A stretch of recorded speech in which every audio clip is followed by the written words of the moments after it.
Grew up as a little kid in a kind of a farm belt in the middle of the greater Vancouver area. Just had to cross a bridge and you're at McDonald's. Yeah. Right?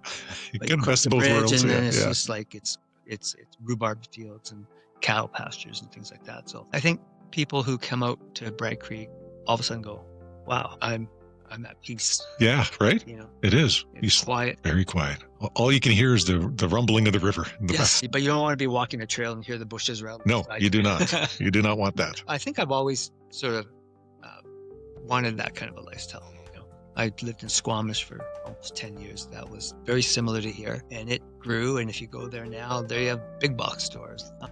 You know, I don't want to ever see Bragg Creek like that. No, absolutely We are not. so fortunate. I'd Yeah. like to see our culture polished. I want to see, I like our trails have been polished. You know, it's a little bit more friendly. It keeps people on trails versus them just making their own trails, Yeah, because Very true. that affects, you know, the wildlife, the landscape, everything. Exactly. Yeah. Good.